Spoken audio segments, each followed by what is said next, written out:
Good morning, everybody. You're tuned to Computers 2K now on the Nissan Communications Network. I'm Amnon, your host for the next couple of hours, along with Gal. Hello, everyone. Good morning. And Spence is here. How much does it cost me for those couple of hours? It's free for you. Free for me? Okay. Yeah. Sounds good. Our number is 919-518-9773, Computers 2K Voice on Skype. And today's show is made possible by VMix Software, Telestream's Wirecast software, and is sponsored by Tom Sinclair of Live Streaming Gear. And it's a kind of a rainy morning here, but it's going away now. And hopefully it'll go completely away before the show's over. Oh, I wanted to give a shout out there. I heard from Larry. His wife Doris was injured. Uh-oh. She's okay. She's in rehab now. Injured. He's been scrambling. He's actually staying over there with her. So I'm not sure he's listening to the show or not. But if you are listening, Larry, best to you and Doris. And that Doris is hopefully doing well. Painful injury. I won't talk about it, but just all right. She's doing okay.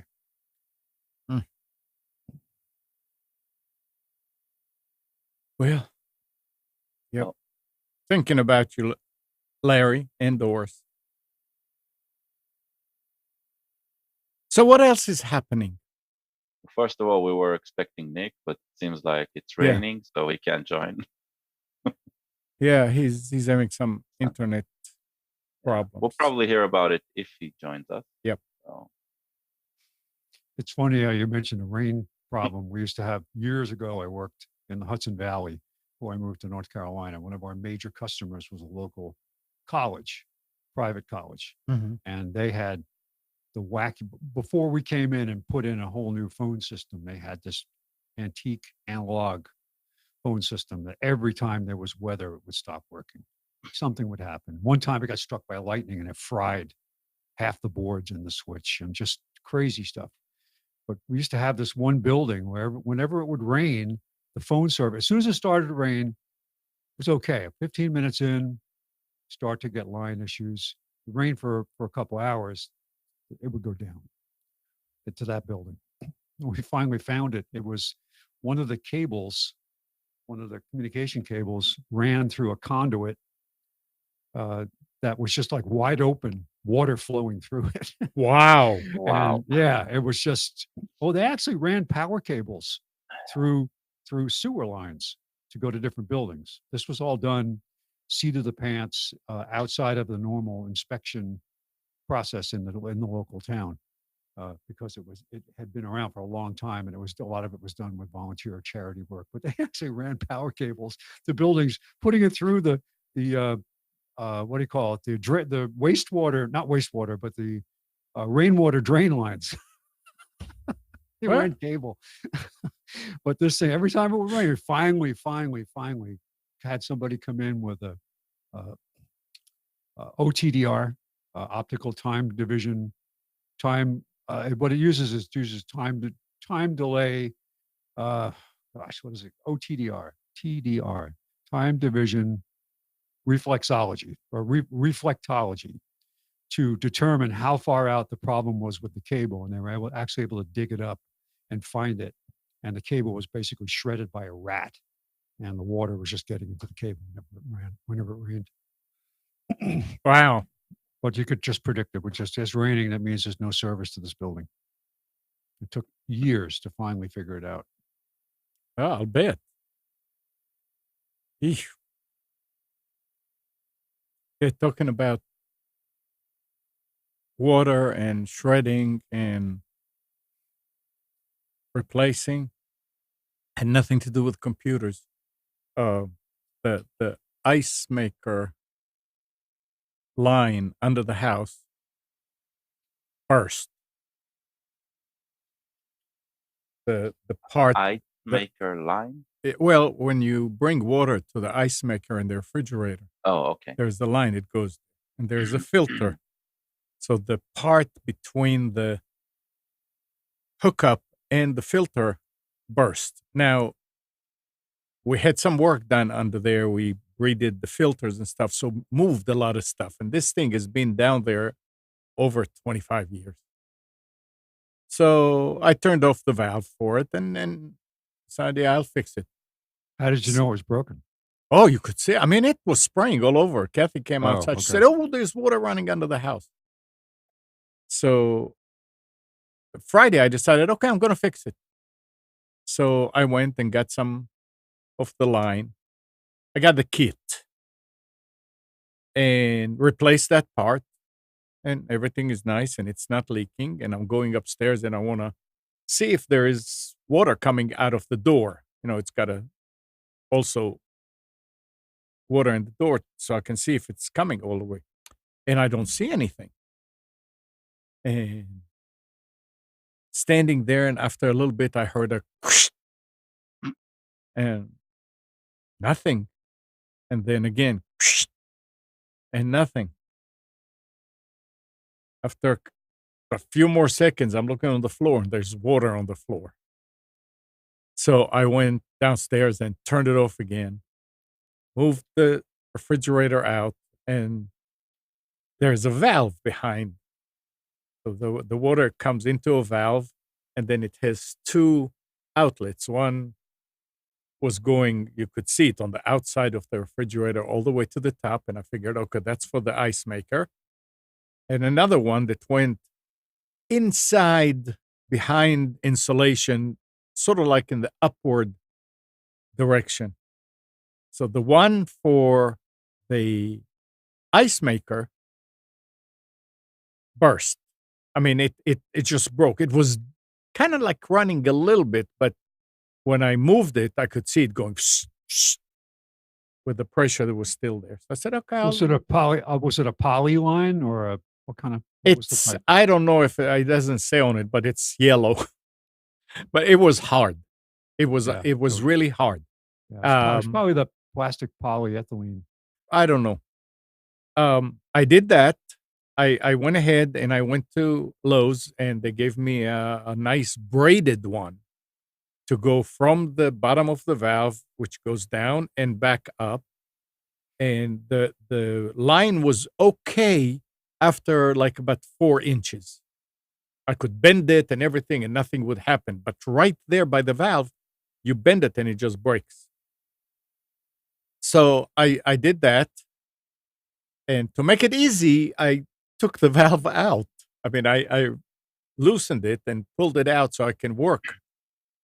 And the other line broke. But the other line broke. It's amazing how this plastic breaks. I mean, you just touch it and it falls apart. And I'm saying, how come it didn't burst before?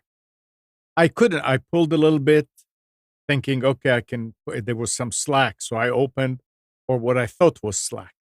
I pulled it and cut it. And wherever I cut it, it just fell apart there. It didn't cut, it just broke. And I twisted it a little bit and pulled out more, and the whole thing came out like about the foot of it, and the end of it I saw was broken. I said, okay, I need to block this because now I realize this is a different size. The wonders of design. So went to Home Depot to find that size pipe. I knew I'm not going to go take out the whole side of the refrigerator to do that. So I just wanted to take a piece and fill it up with hot glue, create kind of like a plug and put it on. And whenever, because this is for the water coming out of the door. We never use that. So never mind. So the guy at Home Depot was the ugliest. He had the ugliest attitude. First, I went to Lowe's, but it's easier to go to Home Depot. So I decided Lowe's, bam, bam, gave me everything what I needed, told me what to do. And this guy said, "We don't have anything like that." I said, "What do you mean you don't have anything like?" He said, "You have to change the whole thing, the valve and everything." I said, "No, I don't." So I went and looked and found the hose that will fit correctly in that fitting. Got that. Came home, did the plug, put it on. Now I don't know if there's ice or not. So I emptied some of the ice, and the next morning, sure enough, everything is working. But that night I went and I said, "Okay, so now I've got it out. I'm going to vacuum underneath the condenser and everything." So vacuum, go in the front to vacuum, and I see a line laying down in the tray that goes into a union that connects two of them together. I said, "Oh, it's not going up. Looks like it's going into the door." And that part of the hose was right.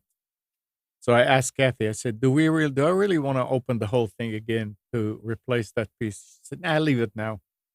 Maybe later." It's just amazing how this, what do you call it? Plastic thing, how it falls apart. Poly what? Polypropylene. Okay. I don't know Yeah. what the new one is, but Greg was here yesterday to do some work on the filter again. And I told him, he said, "Yeah, the new line that you bought is not going to do that. It's going to be fine. That's the old line." So we'll see.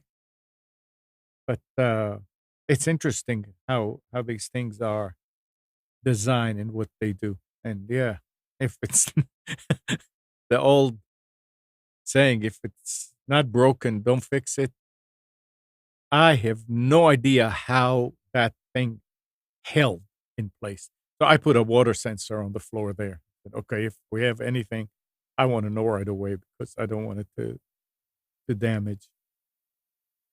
And that was my Friday, and that was a half-hour job. Turned out to be Oh, about 6 hours yes. job.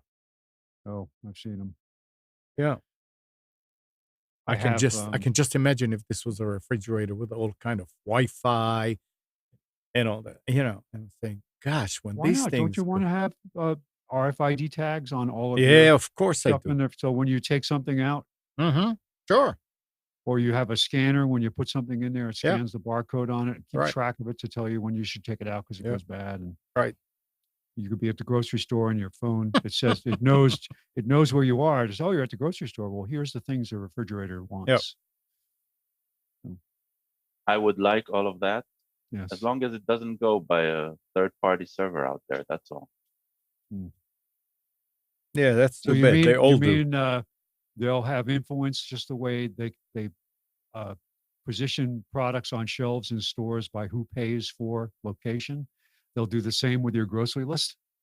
So I would like my server. I actually think we'll get there sometime, and there'll be two classes of people: those who get it for free, right, by third-party systems, Google, Amazon, all of those, where your phone just bursts into your into overdrive by the choice of the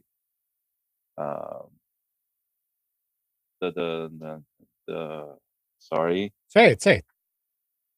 the body that advertises, the advertiser, right?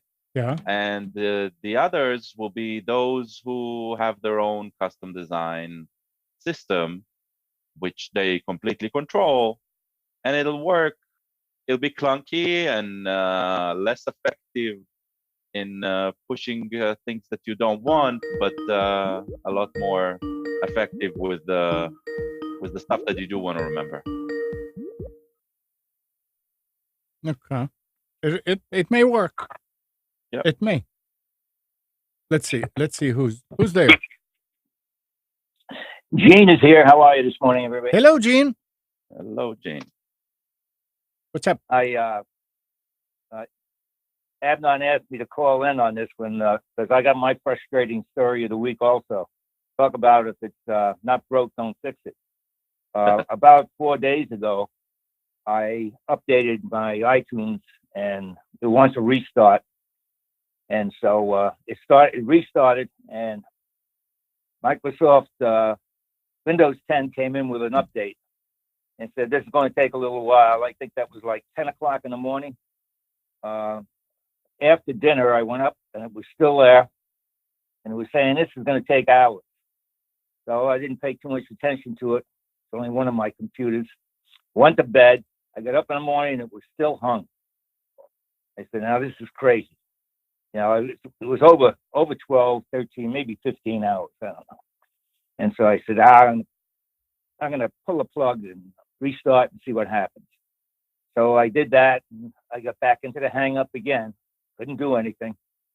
It's a Lenovo desktop, a very fast machine. I called Lenovo. They got free support for at least one call. And we worked around and around, and he finally decided that there's something wrong with the petition, that the update screwed up the petition. On the disk. So I said, well, look, I got two things. I got Asus 2 with a clown on it on a hard drive, remote, and then I got Carbonite backing up all my files. So I'm not worried about losing data. He says, well, the best thing to do then is boot with an F2 and restore to initial, and then you can do your backups, bring everything back into it. I knew that was going to take some time, so I tried a couple other things. It didn't work, so finally I said, I give up. I'm going to go back. So I went back and I did that, and it worked, and I got everything back on yesterday, but it took a day and a half to bring all those backed up files in. I mean, from Carbonite, it was hours bringing all those files back in. And then I decided what I was going to do with the applications is reinstall the applications I want, because I found out that a lot of them have been changed, and they've got a lot of improvements. As an example, Outlook 2.16's got a couple of things in there that are really nice that weren't in the old version. So I said, well, I worked on this thing long enough, I might as well take another day. And what I did is I reinstalled everything, and everything's okay now. So I asked Adnan, I said, how do we stop Microsoft updates from the current? I think you said you can't do it, right? Not on home. I don't think so. Yeah. Delay, you mean? So, well, I'll tell Yeah. you what, if there Only 7 was days. a way, and I mean, Oh, you can do it? Nick Wait, was, just a second, Gene. Did you say 7 Yeah. days? 7 days you can delay on home, just to Oh. say that from the time, it's not so much it downloading it as implementing it. So you can say delay up to 7 days before you actually run this update. But yeah, you have to get up into Enterprise and Pro before you can actually delay the feature updates. it's Pro, Okay. you can update them forever. No, A you can year. do it up to a year. Yeah, 365 days. And it's not a good thing. Trust me, I told you. I had it done like that, Yeah. and then when I did, there were so many things changed that it was not fun. But anyway, go ahead. Well, that's it. I mean, I got everything back now, but it sure was a lot of work for So just one simple thing. did you look into delaying it at any period? Not yet, no. You just go to the Windows updates in the control panel, and it should be in there. Okay. So I wish Nick was on, because I say, Nick, I know you love these updates, but let me tell you, if it's not broke, don't fix it. Yeah, well, I know, but they keep breaking it. Sometimes my aunt in Florida was pulling her hair out because she bought a new machine, was trying to get it up to speed so she could move everything over to her new machine, and could not get the 1903 feature update. First of all, was still trying to catch up with the last 18, whatever it was, and would not invoke the update. no matter Wow. what we tried, couldn't get it to work, couldn't get it to even see it, to acknowledge that it was there. So she actually had a friend in their computer, a circle of friends there, came over and had it on a flash drive and uploaded it, because there were things she was trying to do that wouldn't work because she wasn't at the software she loaded wasn't working because she wasn't at the latest feature update. So she almost took the machine back, but the guy came over and set her up. Well, at least they could set it up. Yeah. They could fix it. Yeah, you just reminded me. I said another thing to Adnan. I said, Gal's probably smiling right now because I said to Adnan, I'm going to talk to Gal about Linux About, and get out of this operating system.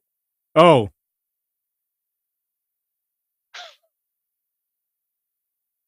I am smiling. I heard this actually took me by surprise. Talked with a friend of mine yesterday, and he's an IT manager in some software company around here, and he said something that actually I found strange. So I don't know how accurate it is, but he says any person he's interviewing today know nothing about the Windows ecosystem, and they all live inside Linux. And so I'm guessing this comes from he's interviewing people for IT jobs, college students and stuff like that. So I'm guessing it's the more technical know-hows who choose that path. But that was a bit, that was like heartwarming. I always wished I could be that person. There's two things that are holding me back on it. One is Hebrew, because we use a right to left read language. right. Get Gal, you need to sit in front of a mirror. That is that's basically what we all you have got. to do. Just put on like special prismatic glasses that reverse everything. Look, I'm in a better solution than most right to left countries in the world.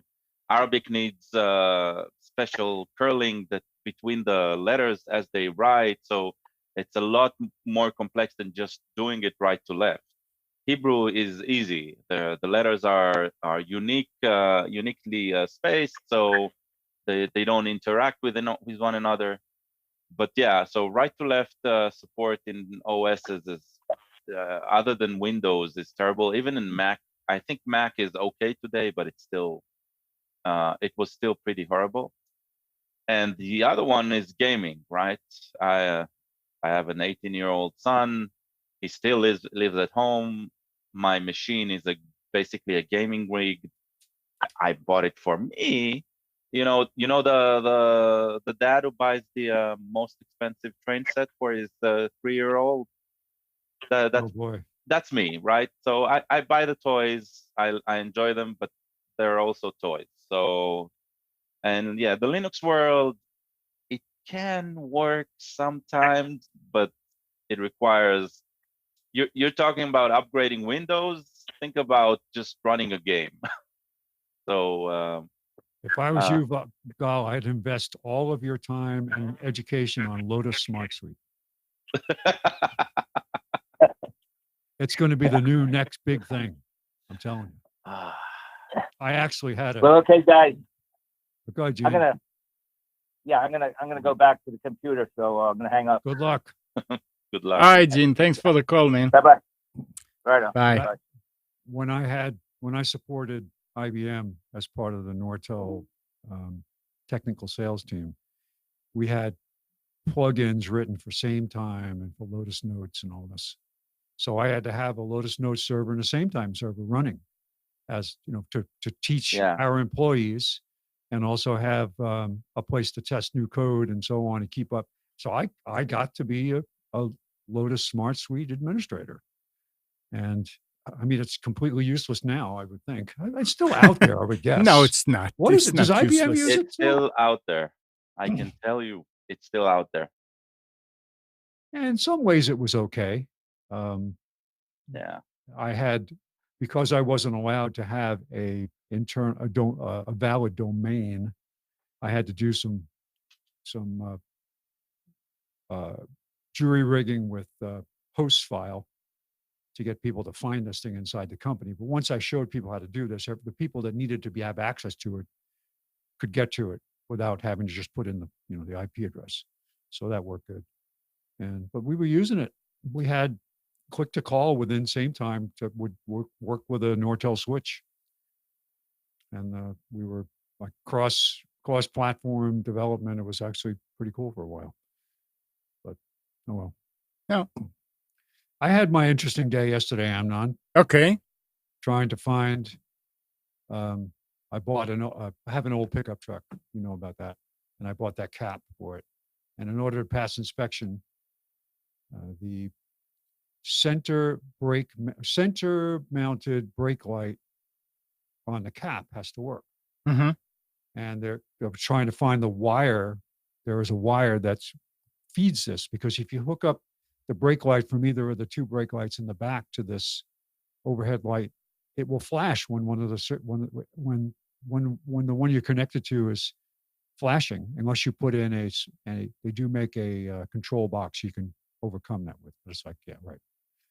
But everywhere I read said somewhere there's a wire they provide specifically for this, somewhere in the chassis, somewhere in the harness. Mm-hmm. I'm searching underneath. It makes sense. Pulling wire looms apart. Oh, if you have the trailer tow package, then you have this feature. Couldn't find it. Oh, yes, definitely. It's in a 97. They have it.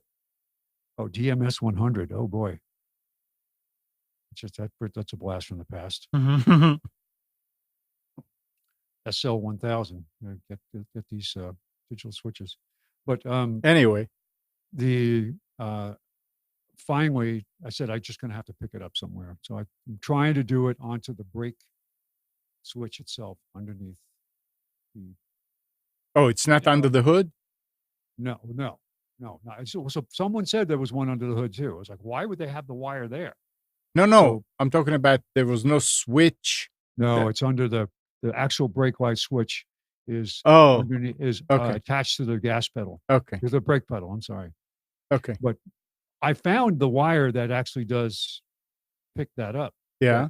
Could not get under there to install I wanted to put on a splitter connection. Yeah. Eventually did use a splice, but where I finally found it was it wasn't working right. Couldn't get under there. I was killing myself trying to get a good connection. Put a splice on there. There was no continuity. It was, I'm done. I'm not going to even try here. So I slid the cap back so I could get to the center mounted light that's mounted on the truck itself, above the window in the cab. Mm-hmm. Take that out, find the wire. I know the color. I see it. I know it runs back through somehow in the cab on the driver's side and gets to the wire harness. So I find that wire. So I'm looking. I take apart the whole, it's a extended cab. Doesn't have extra doors. It's just an extended cab. I took apart the whole side panel to try to find this wire. Couldn't find it. Took up the rocker panel strip. Couldn't find it. So I found it finally in the what do they call the column that you have your windshield and you've got the two metal columns that the windshield's attached to on the right and the left. It's a small, there's a name, I can't think of the name of it. Anyway. I had to pull that trim off and it was there. Right. So I spliced into that, and now I'm running a wire down through that underneath the rocker panel kick plates into the back, through the floor, and then to the back of the vehicle. But it took me what was supposed to take an hour. Is it doing what it's supposed to do? Not yet. I haven't done the outside wiring yet. I did all the inside wiring. But it took me all day to finally get it done. What a waste of time. It's not a waste of time because I needed to pass inspection. Yeah. And somebody says to me, and I knew this, well, just take the cap off and go get it inspected and then put it back on again. Yeah. Okay. I still would like the light to work. Well- But yeah, it was fun. And I actually had to stop because it started to rain. I would've Oh, so finished you it last worked week. a pretty long time. Oh, yeah. Yeah. But Oh. there were 10 different opinions about where the wire would be in the harness, and I checked everywhere from the engine compartment next to the driver's side wheel well to the rocker panels to the behind the gas tank to the very back of the car where the license plate was. Everybody's, no, the wire's here, the wire's here. It's labeled this, it's labeled that. Nothing. Couldn't find it. But you got it. That's all Yeah. that matters No, at that's, I this know, I point. realize it's just a pain in the butt. 919-518-9773, Computers 2K voice on Skype. I don't see any more notices from Nick, so I'm wondering if he's Offline. yeah, he's got to be. My phone is here. I can text him. But I mean, he does have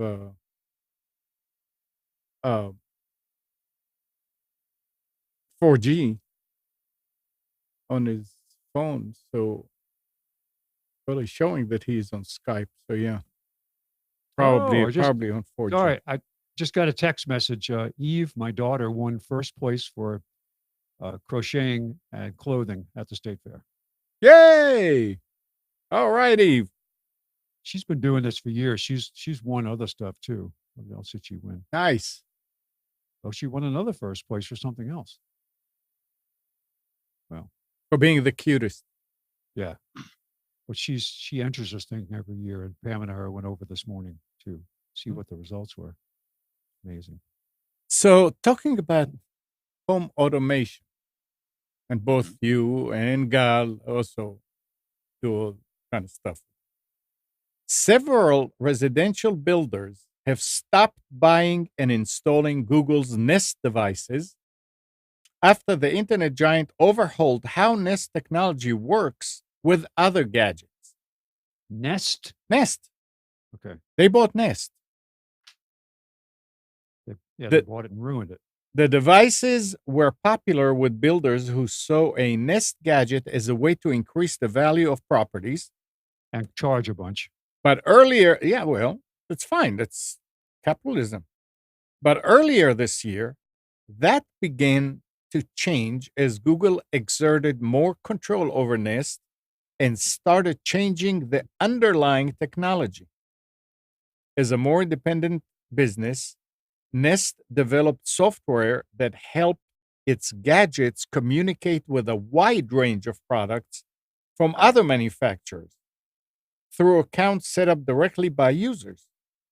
As of the end of August this year, however, consumers need a Google account and access to the company's voice-based Google Assistant service to integrate new Nest products with other devices in their home.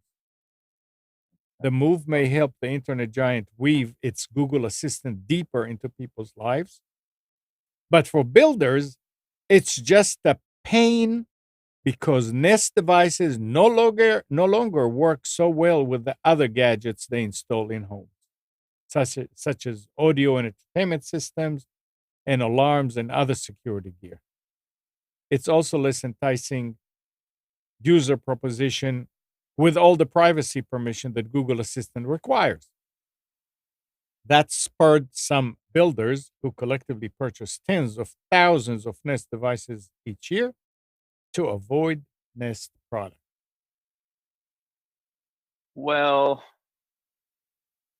But sounds like, yeah, I mean, so what Google did is basically what they did with YouTube a long time ago, which eventually I think they regret. But I don't really understand the builder's position here. So what Google did is instead of using a Nest account, you now need a Google account, right? Because it's part of the Google ecosystem. Does it change anything for the builder? I don't know. Well, I mean, if the builder puts something different then that doesn't play nice with the Nest now, I don't know.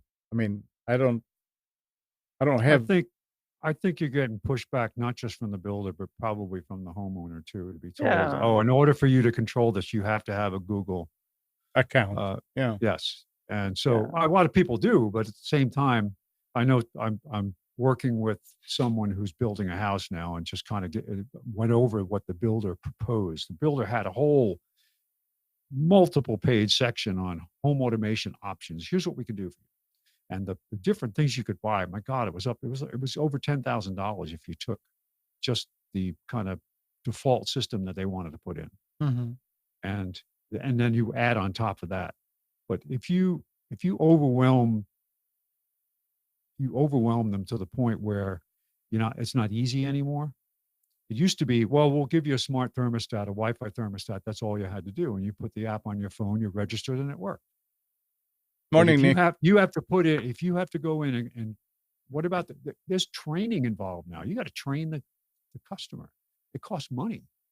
I mean, it's just I understand where they're coming from. And Nest had great features. A lot of people love the thermostat. Wasn't that the first really true learning thermostat? Yeah. Yeah. I don't know. They've been out there forever. They were one of the first ones to really break into that space. There was an earlier one. I can't remember the name, but they're gone. There was X10. What? X10. Extend? X10. Oh yeah. Yeah. Yeah. I've been using Ecobee now for the last 2 months. The interesting part in the article, they don't say what builders are replacing it with, or are they staying away from a remotely manageable thermostat. So I don't know. Hey, Nick. Hey, good morning. Hey, good morning. Welcome. So what happened? Just having internet issues. I don't know. Is it like out all the way, or it's acting funny? Well, it's not out now. No, but it was. I'm not really sure what was going on.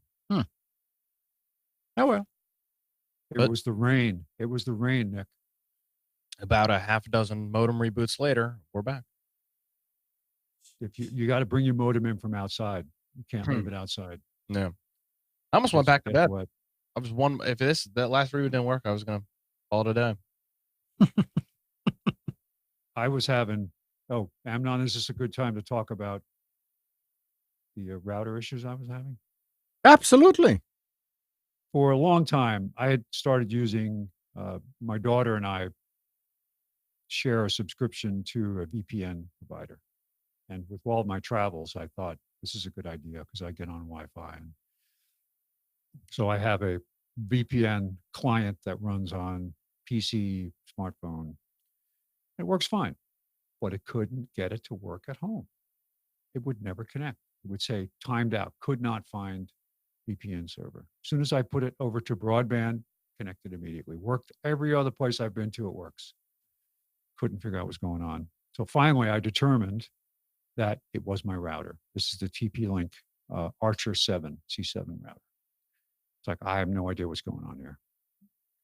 Tried different firmware, played around with the settings, finally just gave up, said it's not worth trying to fix this. Maybe I'll get a different router someday, but right now this one's working fine otherwise. So I've been having DNS timeouts over the last month or so. Random, it seems. Like it'll be a specific set of websites that will fail for a couple of days and then they'll come back and they'll work. And then there'll be another set that'll fail and they'll come back and they'll work. So it was random. It wasn't like only these certain sites. But it got to the point it was really frustrating because I'd go and I'd be working, doing stuff related to my company, and I can't get to this site. It says, cannot resolve DNS names. Like, what are you talking about?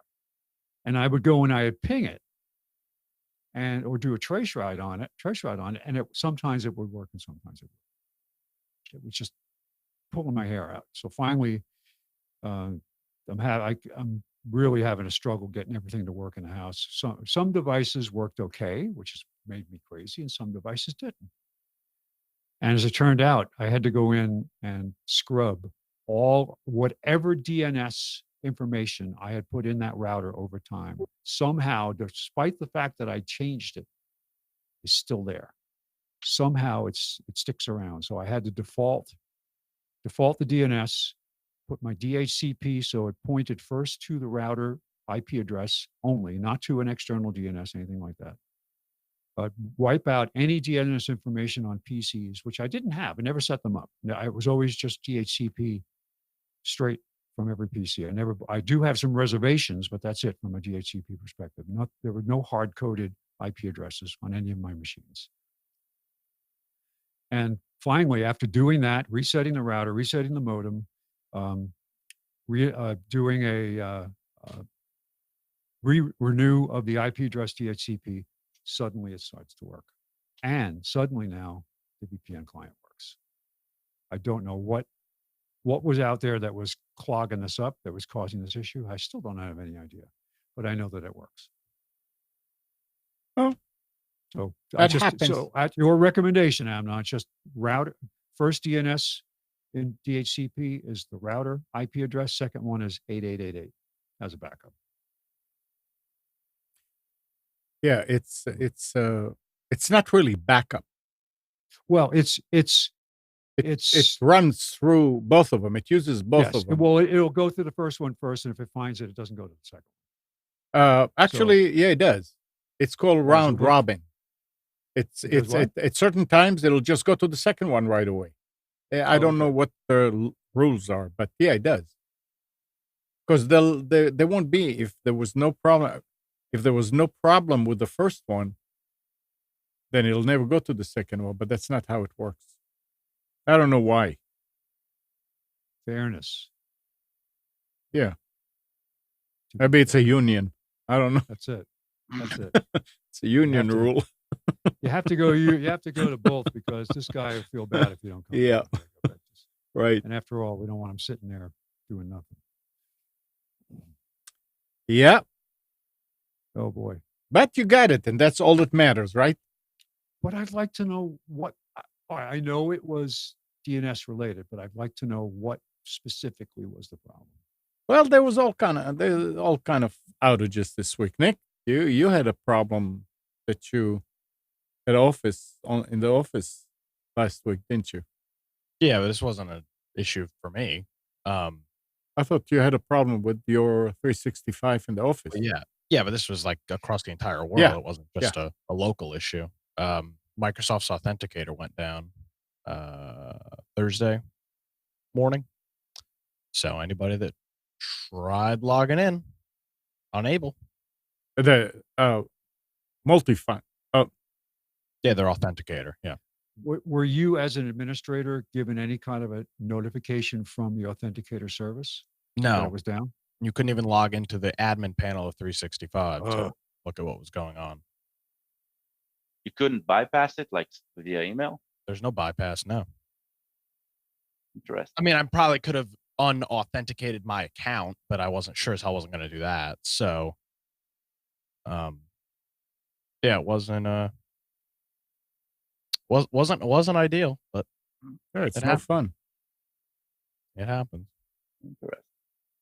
And when we were talking back and forth about it, it always brought me back to you put your stuff in the cloud instead of local.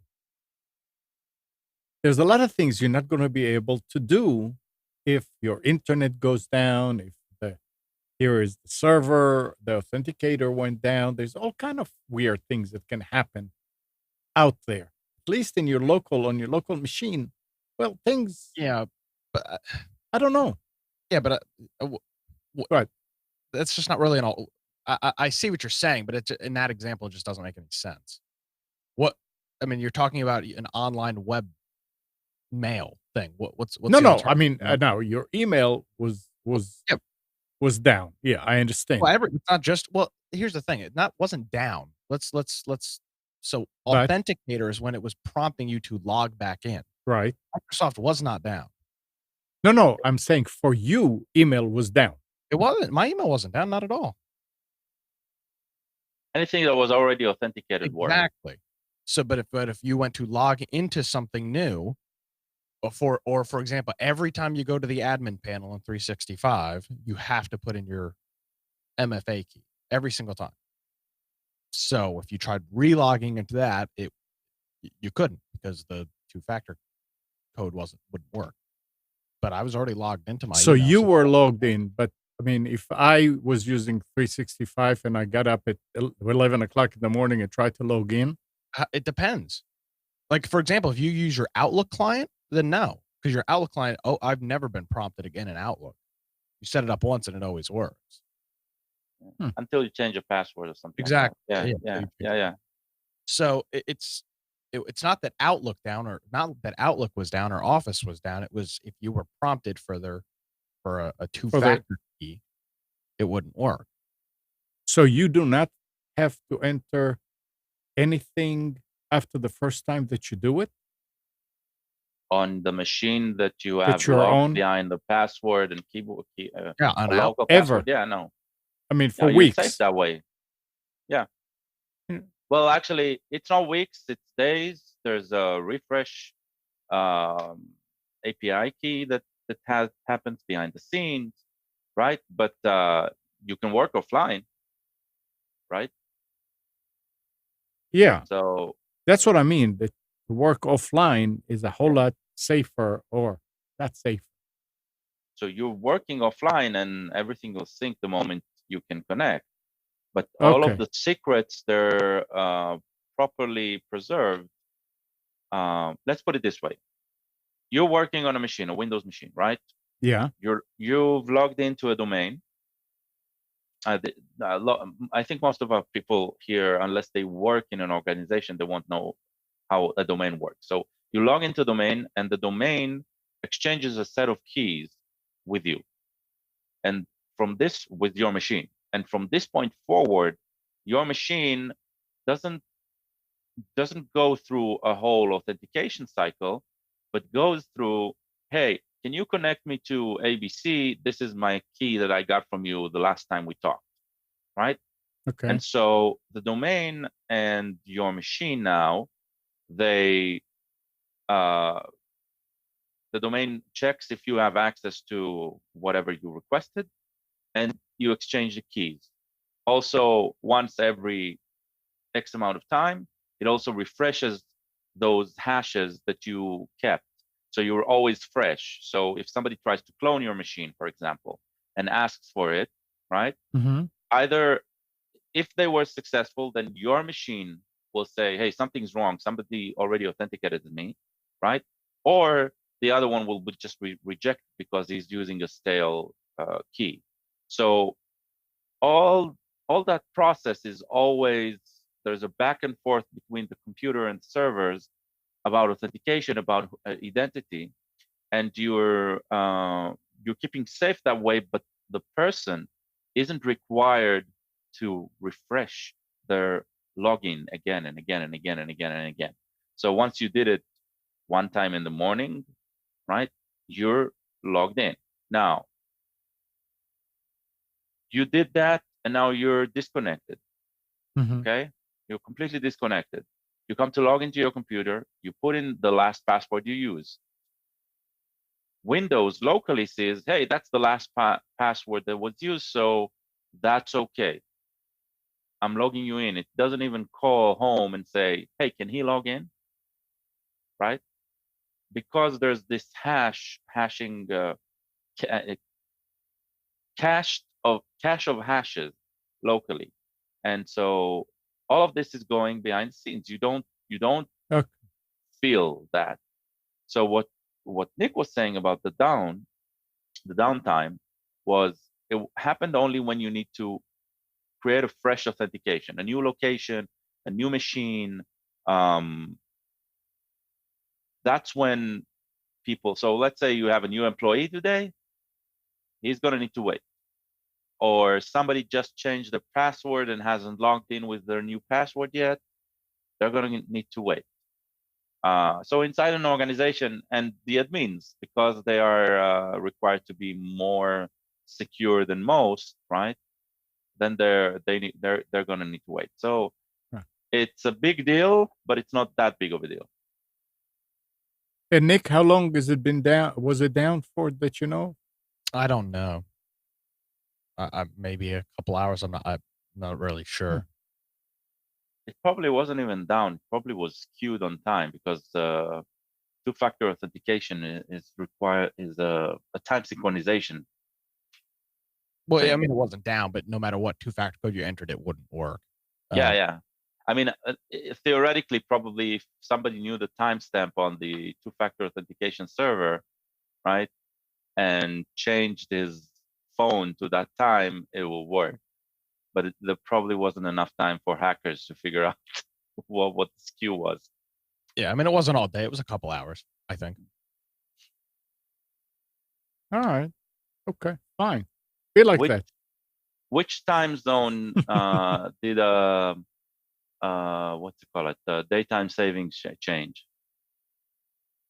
This week, I don't think anything. No. No, in the US, no. But maybe somewhere in the world, and that's where the server is, and that's where everything happened. Oh, you're saying that's a possibility that this would happen? Yeah, because it's all time based. So Yeah. if the time, the time is suddenly skewed. Interesting. Yeah. All right.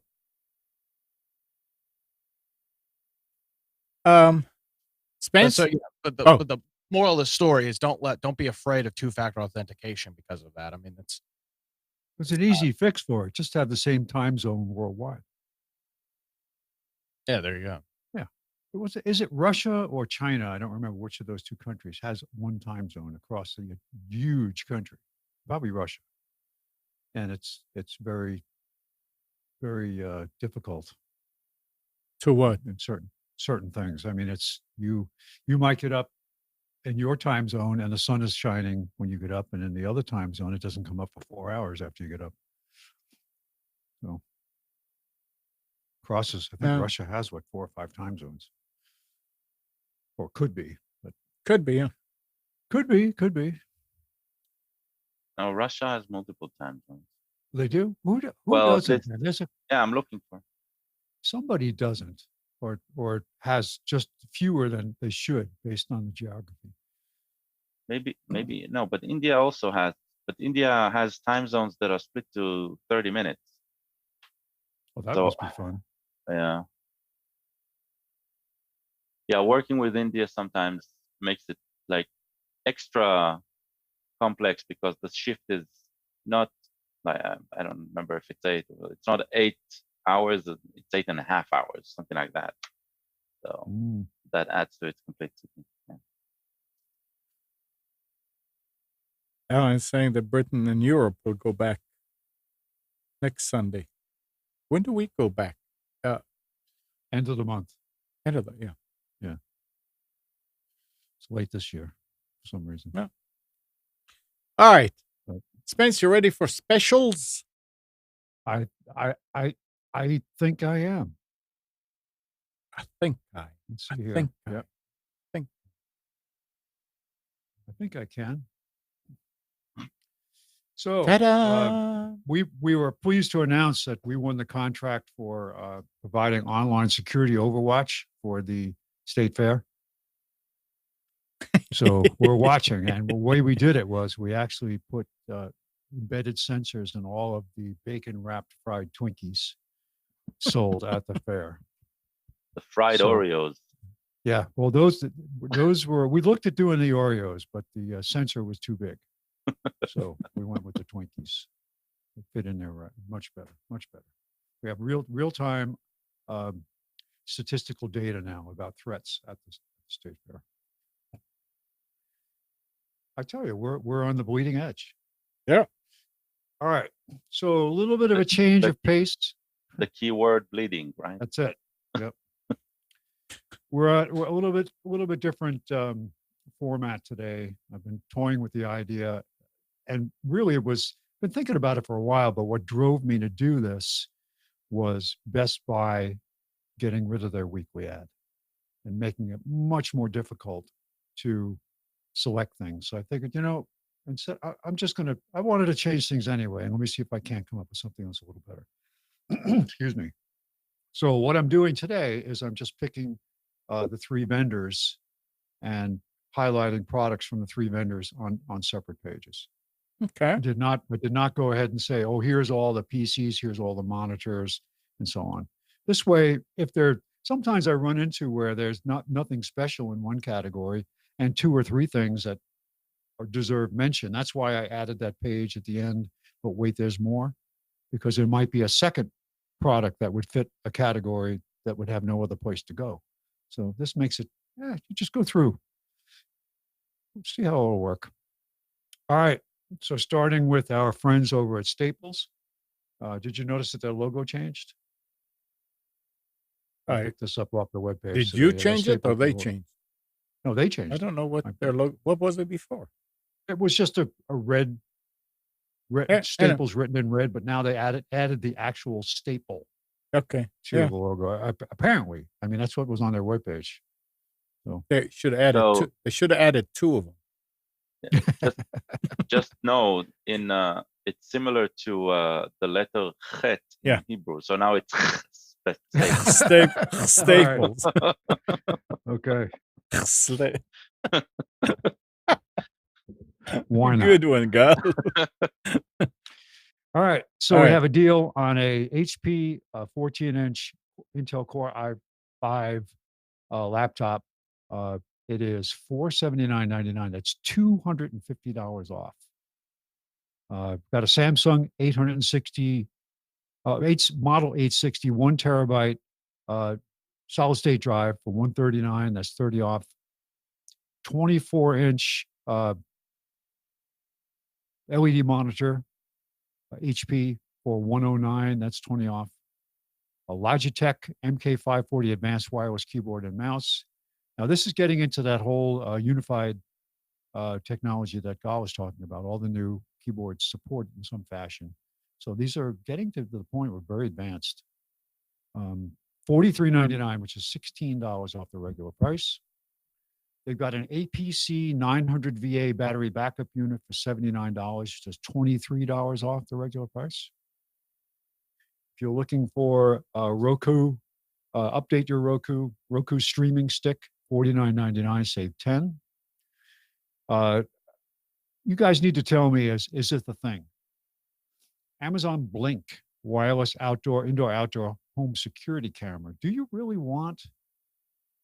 I mean, how many opportunities does Amazon have now to put cameras in your house? They've got it built into the, it's like the Google Assistant, right? But it's was it Amazon that came out with the video device, the show, Echo Show, Echo Show, Echo Show. But I mean, who was it who came out with that? Maybe it was the Google Assistant, where you actually they encourage you to put one of these in each of your rooms. So when you're getting dressed in the morning, you could ask the tablet to say, well, how are my clothes coordinated today? Does it look good? Give me a break. Yeah. Well, this is the world as it is. But Amazon Blink XT2 wireless indoor-outdoor home security camera, $79.99, save $20. 64 gig USB 3.0 flash drive for $16.99. Netgear. Now, this is not a high-end Netgear dual band AC router. But if you're looking for a price performer that's got good features, you don't have a lot of issues with signal strength and all that. This still solves AC still solves problems. If you're still running an N router in your house or a G router, a wireless router, get rid of it and get the new AC, some form of AC, because it will solve so many problems. But this in particular is a nice one because it has 2 USB ports for you to share devices on the network. Could be printers, could be storage. Mm-hmm. So $79.99, that's $10 off. It's the Netgear R6220 NAS dual band wireless router. All right, we've got a Canon image class wireless color laser printer for $299.99, 100 off, and there's some extra thing where you get $50 additional off that, but I didn't read that far down into the ad. Online specials at Staples. A Logitech MK850 Performance keyboard for $74.99. That's regularly $94, so 20 off. This is the one that's got the 3-key Bluetooth support on it to switch between 3 Bluetooth devices. Again, taking advantage of the unified architecture. Acer 14-inch Chromebook laptop for $219, which is regularly $299. And we've got Amnon. This is for you. Staples Manila folders, 3-tab assorted for $9.95. Regularly $9.98. So it's a special buy. It's 3 cents off. Can you believe they actually put a special buy up there to say for 3 cents? Yep. Well, I guess Well, if you buy, when you buy 1,000, that's what I was going to say. When you buy, large quantities, it makes a difference, right? All right, so that's at Staples. At Office Depot, Office Max, we've got a Lenovo IdeaPad L340 15.6-inch Ryzen 3 laptop for $349, save $130. We've got an AOC. Now, wait a second. I didn't realize she was making monitors. Oh, AOC? AOC. Wow, that's something. All right, but this is an AOC curved 32-inch monitor for $179.99. 32-inch, save $40. We've got an HP 14-inch Intel Core i3 laptop for $279, which is $160 off. That's a good price. I mean, even i3s were usually up in the 300s for laptops.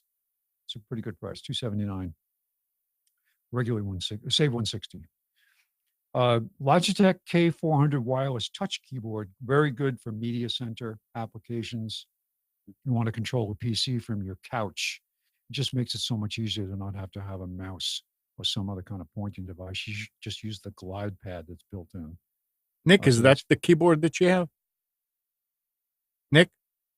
I have a keyboard similar to this. Yeah, I was going to say, Yeah. Gal said I realized he just said he recently installed one. I've got that. Remember that one we were testing, Amnon? There were 2 keyboards, wireless keyboards that a company had us testing. This is years ago. Yeah, I did so. And I have one that's got a trackball built into it. Yeah. That still works. And it does solve the problem. It's pretty small form factor too, so you can have it sitting on the end table in your living room. All right. So Brother compact black and white laser wireless duplex for $149, say $50. This is That's a good printer. Copier. Excuse me? That's a good printer. It is a very good printer. This is probably the best workhorse from Brother for a casual environment, because you've got the flatbed scanner, you've got the paper feed scanner, you've got the fax machine, you've got duplex, you've got wireless. It takes the high capacity toner cartridges. I think it holds about 250 sheets. Mine does. That maybe the newer ones hold more. I have a much older version of this, but great for scanning, because you can do the multi-sheet scanning or just scan. I scan receipts for my invoices using this printer, this type printer from Brother. $149, say $50. We've got Epson Workforce ES500W scanner. This is a bulk scanner, automatic 2-sided scanning. $299, save $100. This is the one of the competitors that came out to the original Fuji Scan, which was the standard for desktop scanning that lawyers and accountants use. Just feed them in there. Documents. So there's a lot of good ones out there now. Prices are coming down. They used to be up in the $500 range. Okay, there's a sale on Office 365 Home for $79, save $20. Logitech multimedia speakers, all of them are up to 30% off. You need a good entry-level casual use printer, Canon Pixma TS5120 for $44.99. It's $55 off. But it's ink. Excuse me? It's ink, right? It's an ink. Yeah, it's inkjet. And we've got Quicken Deluxe 2020 personal finance offer for $39. I mean, it's $10 off. But if you're not using, if you'd like to start to get into using Quicken to manage your finances, It's good software. I use it for doing my business stuff. And I have the business version is way more complicated than I need. I don't have a payroll. I don't have an accounts receivable and payable. It's just my business is too small. But good stuff. All right, online specials. We've got a TP-Link AC750 range extender for $29.99. That's $10 off. Got a Lenovo Idea Center 510A desktop PC. This is an i5 for $469, save $150. And you got a Lenovo Idea Center 520 all-in-one PC for $499, which uses a Ryzen 3. That's also $150 off. All right, and finally at Best Buy, we've got, is that the 520? Is that the same one? Look at that. It is the same. Well, that's the same. That's actually the same ad. How did I do that? I must have didn't realize I hadn't cut and pasted it right. Forget about that first one. That's actually at. All right, let's go to the next one. Yeah, look at the next one. So Lenovo, this is at Best Buy now. Lenovo Idea Center 310 desktop A9, $279. Save $80. We have a Lenovo Ryzen 3, laptop for $319, which is $60 off. A Western Digital Blue 500 gig solid state drive for $64.99, save $35. We've got a Western Digital 2 terabyte external USB 3.0 hard drive for $59.99, which is $50 off the regular price, if you're not backing up your machine with an external hard drive. There's your chance. At this price point, you need to do something. You need to have something connected. It doesn't, whether it's portable or not, it doesn't matter. This can be used with anything. And even though it says USB 3.0, it's probably compatible with 2.0. Oh, it would be compatible with 2.0. I think this is the one I installed for a Mac customer recently. And I did not use the built-in software. I used Time Machine. I reformatted the drive and created 2 partitions so that there was just a use everyday partition and the Time Machine partition is working great. Okay. SanDisk Ultra 64 gig USB 3.0 micro USB flash drive. Now this $16.99, save $18. This is the kind that you plug in and forget about. Just leave it in the machine, right? You can leave it in a laptop, leave it in a desktop. This is the second one in your specials of 64 gig. That's like $17. Yes. Yeah, the other one was a regular flash drive. And I'm thinking, boy, that just shows how old we are. Yes. And how old the show is. I still remember sitting at the Buzz when it was announced 64 gig flash drive. How much was it? It was $6,500.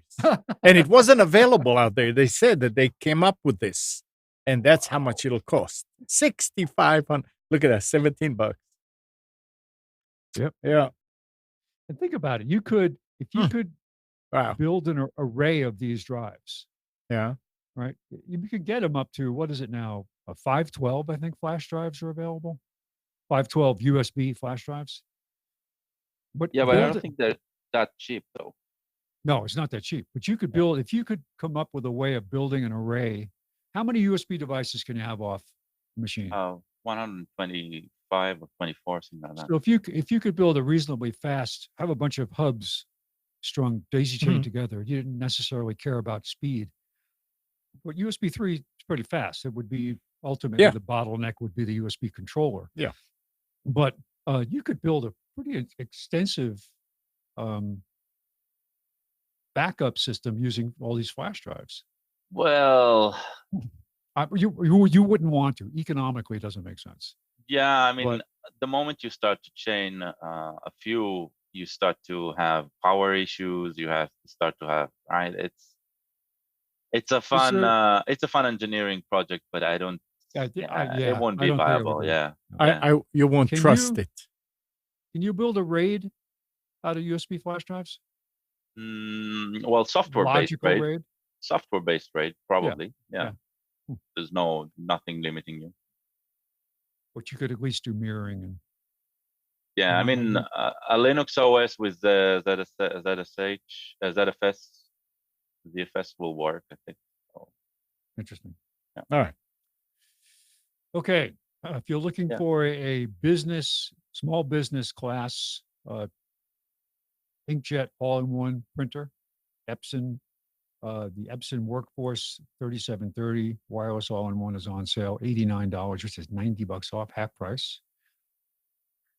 Okay, Lenovo Smart Clock with Google Assistant. We're just talking about these type of devices now. Have this next to your bed with the camera built in, right? Oh yeah, I don't that's a think good thing. This doesn't have so. a camera? If it does, then they've started building up a physical cover for the cameras in these devices because of um, the all the talk about privacy and all that. Because of the awareness. So yeah, I think the Amazon that did that as well. best form of privacy is you build yourself a little wooden box and this thing sits inside it. And when you go to bed at night, you close the door. And when you get up in the morning, you open the door. There you go.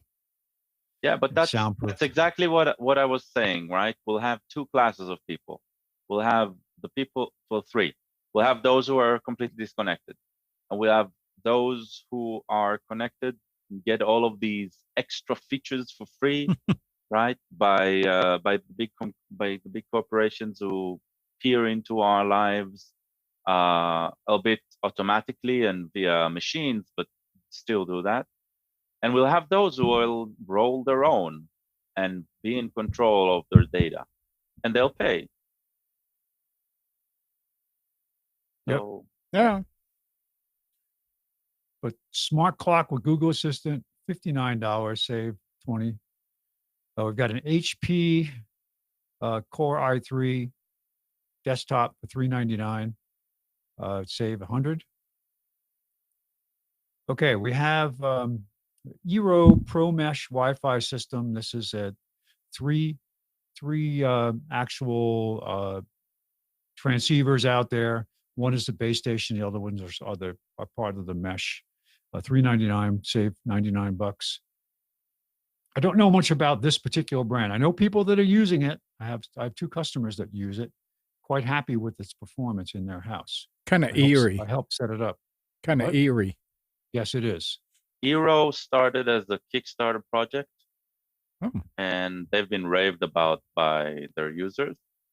After that, all the Arlos, Google came out with their own, and it started becoming more and more widespread. They were pretty much the ones who made it out there. Made it fashionable. I don't know if they're the first one, but they're the ones who made it fashionable. So, well, maybe they were the first ones that actually hit the consumer market. Yeah, with a viable mesh. With something simple to set up, something like that. Yeah, I sold mesh, and it was incredibly difficult to set up. Exactly. Had directional antennas and all kinds of. You had to have a special server running, and and these things are just literally plug and play. You turn it on, it discovers a join network. Yes. Yeah. Okay. Set bandwidth limitations. Yes. All those things. All these things is very, very well managed. All right, here we've seen this before. This next item, actually the last item here, it's a 15.6-inch widescreen USB 3.0 portable LED monitor. This has a place. I mean, it's not if you're not. I wouldn't use it for your desktop, but if you travel and you want to have a second monitor while you travel, this is essentially a laptop screen, 15.6-inch screen. It's got its own case.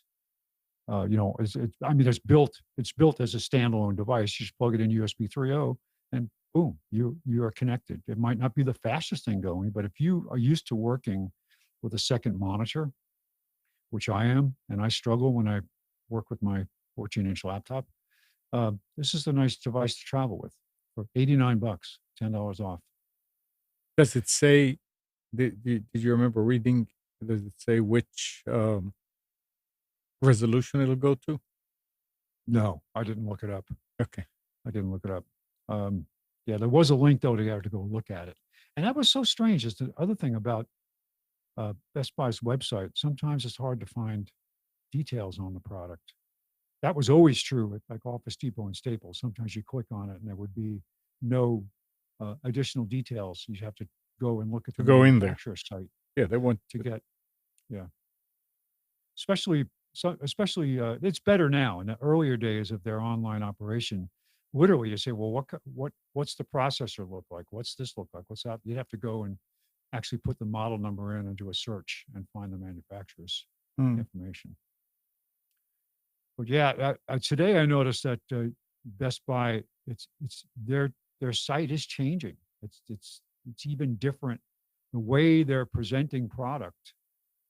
Yes, you can always put in a search argument and find a product, but the ease of finding it is still from like just arrive on the landing page and try to just browse around. It's just, I don't know why they did away with the ad.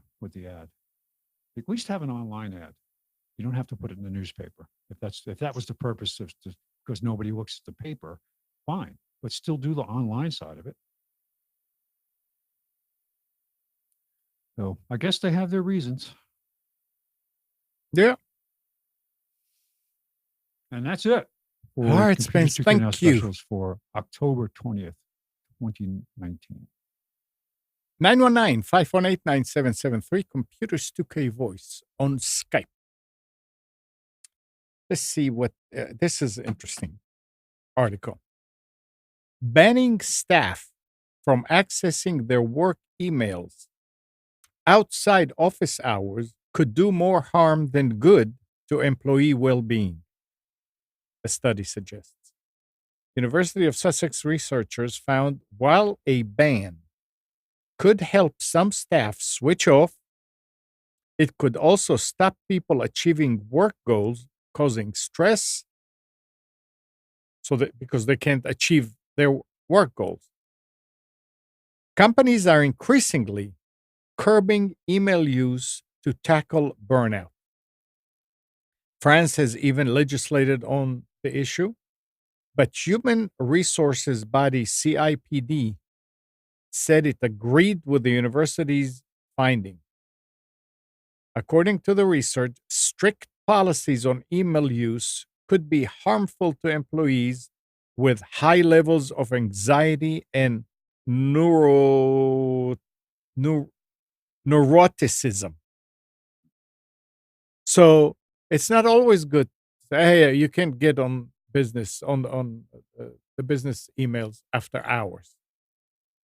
Apparently, people want to. They Screw that. Yeah. I've just got out of that situation. Believe me, the best thing in the world could have been me being banned from my email. Jesus Christ. Yeah. No, well, see, now this is the thing. This is human nature. I think all you'll agree with this. When a human is banned or anybody is banned from doing something, they need to rebel, even if that's not in their best interest. If I'm not banned from my work email or anything after hours, I just don't look at it. Now, if they banned me, I'd try to find some kind of workaround to get in there. I'd pop the email to a Gmail account so I could look at it for no good reason. Okay. Right? I mean, Yep. isn't that's exactly what it is. I mean, I have full access to I have never even logged into my email, my work email on my home computer. I've never logged into it. But if they Well, banned I it, I'd can have to tell find you- a way to get it. So I can tell you, the company I work for, I could set up Outlook in the past on my home computer and sync to work. And so I did, right? Easy. It made my work, my home desktop as an alternative workstation. So working from home was a lot easier because I had my own setup. It's not like I needed to work on a laptop constricted by its form factor. But as we grew and become a lot more, we are a security company. So if we even become more secure conscious, one of the things that changed was that only approved devices could hook up to email. what are approved devices, devices that are either issued by the company or mobile devices controlled by the company by installing their own control software. And so they can have a lot more control of what's working and what's not. PC isn't one of those. And so unless I say, hey, I'm losing admin rights on my PC and you can take over my life, right? That won't work. And so, yeah, at first I tried fighting it, but it doesn't really matter. I still have access to my laptop, which I take home. I still have access through my phone, but I can't work from my PC anymore. And it's not important. But yeah, at first I tried finding a way to hack it and couldn't fight it. They did a good job. Isn't that That's funny? where we Though? are. Yeah. For no reason, right? Only the fact, obviously, not that you didn't have access to it, but just because you wanted to find a workaround. Hey, this ties into what we talked this week. A hacking YouTube YouTube channel posting a lot of hacking stuff. Oh yeah, Yeah. yeah. Tell Yeah. us about this. So this YouTube channel got three of its videos posting removed or blocked or whatever, and they got stricken from the ability to upload. Yeah, it was only for a few hours or a few days or something like that. But I mean, a YouTube channel that makes revenue from ads and stuff like that, it's hurtful. And apparently, this was due to some refresh or update on the YouTube side of the user license agreement, and about topics that were already in the user license agreement in the past, but suddenly they started acting upon it. And this created a huge discussion online. The internet has awoken. Everything's okay now. Everybody's calm. Everybody's okay with that. But that specific channel has discussed. I don't know if they've decided finally, but they discussed of moving out of YouTube because of that. The topic was some sort of hacking into a remote firework contraption, something like that. And so, because theoretically this could cause physical harm, the YouTube either algorithms or people or whatever moderators, they removed that. So, and it was interesting reading everybody's position. First, you got everybody who just blasted hate at YouTube, no matter that everybody uses it, but complete blast of hate at YouTube. And there are others who are saying, hey, people, calm down. Something happened here. It wasn't completely fair, but they fixed it, and let's move on. So, a usual internet drama. I hate YouTube. Haters. They are the scum of the earth. No, they really are. I mean, the way that they have gone ahead and treated content creators that built their I mean, I actually just watched a very long form video on this the other day. A guy that's been on the platform since 2006. What's that? 13 years. He is moving off the platform, and he's got like 4 million subscribers, and every one of his videos YouTube hits with demonetization because it's not family friendly, whatever kind of bullshit they throw on it. It's just, and if you go to and he, for a bunch of his examples, he said, well, let's go look at the YouTube homepage and see what they're promoting. And it's all mainstream media. It's music, it's movies, it's late night TV shows. YouTube, which was originally the alternative to television, late night TV shows, comedy, music, movies, is all of those things now. And if you just go to the YouTube homepage and sign out of YouTube, open an incognito window in Chrome or Firefox or whatever, go to youtube.com and look at what the recommended homepage is. You'll see sports, music, movies, and late night television shows. Yeah, because all probably the places that are infiltrated with certain leanings politically. And so this is really just now a shill. Well, it's a show, but it's also so all of and this guy's gripe was we busted our ass as content creators to build this platform, but we're the ones that pushed it all forward. We're the ones that did all the work to pave the way for all these people, and now YouTube, instead of promoting people that are individuals that have poured their heart and soul into the platform, they're promoting Jimmy Kimmel or James Corden. Think what you want about either of those individuals. Those guys are not. Those guys did not pour anything into the YouTube platform. They've come in now, and YouTube is promoting them instead of promoting, in my opinion, people that they should be. Don't you think that it may have something to do with the fact that they're trying to become a channel provider with their YouTube Red and all that? Agreed. And that's a huge. That's exactly what YouTube isn't. Yeah. So I mean, everybody talks about, oh, YouTube's never going to go away. Well, no, I think at some point they will, because once they are television, which is what they're turning into, promoting and being everything that you can watch on TV.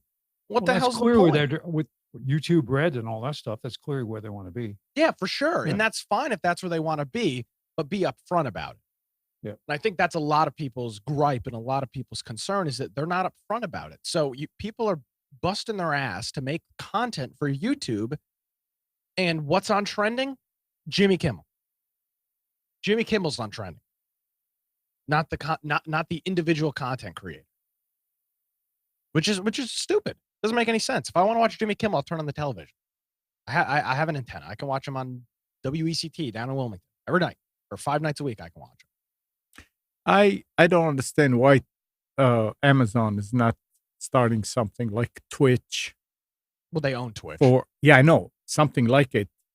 I mean, parallel that will allow any kind of. Well, I mean, I guess they can add it to Twitch and allow all these people to come into Twitch and do it over there. I mean, they have just as much backing and horsepower and everything as Google can have. Yeah, I mean, you're starting to see these little services pop up. They don't have wide appeal yet, but there's a whole bunch of them that have popped up, and I think eventually these content creators are going to have no choice. I mean, the video I was watching, this guy was showing his analytics screenshots. He's getting like over 700,000 views a month on videos. And he's and people that are getting a quarter of that, an eighth of that, are making 3 times the money he is. Yeah. Now, he's not that he's not making any money. He'll be very clear about that. He's still making a couple $1,000s a month, but in comparison to the amount of views, it's incomprehensible. Yep, they're making and YouTube is making the money on the backs of these people. Yeah, YouTube, and I get it. They're a business. They can make as much money as they want. I have no problem with that whatsoever. But they are they have completely turned their back on the individual content creator and have decided that their future is in mainstream media. And I'm not saying that as a knock, but that's where they're pushing their content into traditional legacy media. That's where they're putting their eggs. It's prevalent based on the trending page. It's a shame. It is, because that's not what the platform was. And the reason I watch YouTube is because I don't find what's on regular television to be funny, exciting, engaging. So YouTube's a great because I like to see assembly line, cars being put together on the assembly line with absolutely no sounds whatsoever. Do you ever watch that?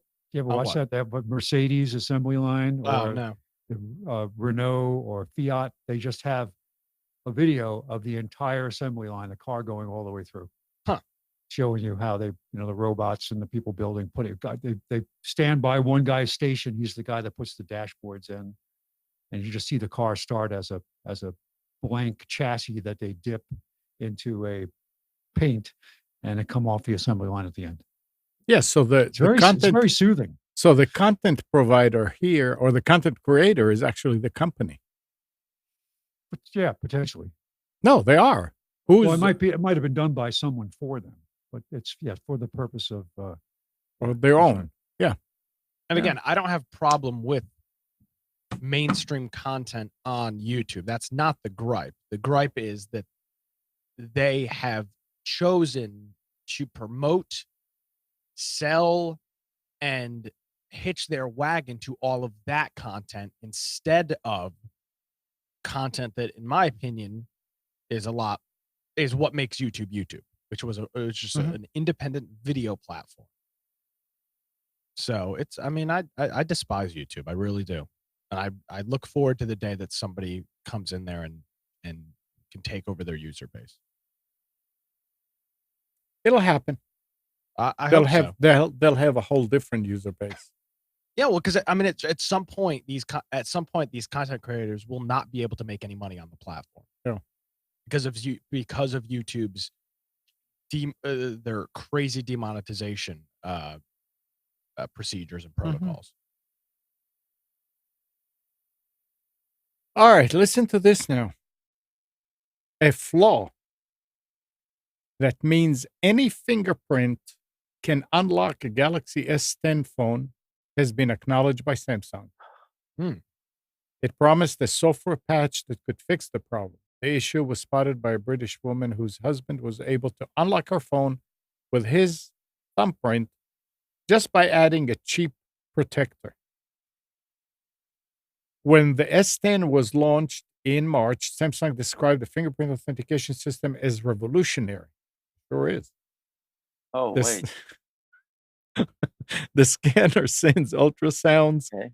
to detect 3D ridges of fingerprints in order to recognize users. Samsung says it was aware of the case of S10's malfunctioning fingerprint recognition and will soon issue a software patch. So if you have a Samsung S10, you have a piece of trouble in your hand if you think about locking and unlocking. Go ahead, guys. Yes, but so this is interesting. So by putting a screen protector, that's when it's flawed, right? Yeah. I wonder if it has to do with the fact that the thumbprint might be already captured between the screen protector and the opening thumbprint, right? Because it's a location where you press a lot. So because it's Well, through the they're screen. saying they're admitting that there's a problem, though. Yeah, that's weird. Yeah. So yeah. But then again, the first thing you get, the first warning you get when you are prompted to set up a fingerprint opening is note that it is less secure than using a PIN code. No. Yeah. So Really? yeah. I didn't know that. Go read the I've Go never read looked at that before. Yeah. Interesting. And here's another piece of some sad news. Yahoo announced last Wednesday that it is winding down its long-running Yahoo group site. Oh yeah, I read about that. As of October 21st, tomorrow, users will no longer be able to post new content to the site, and on December 14th, Yahoo will permanently delete all previously posted content.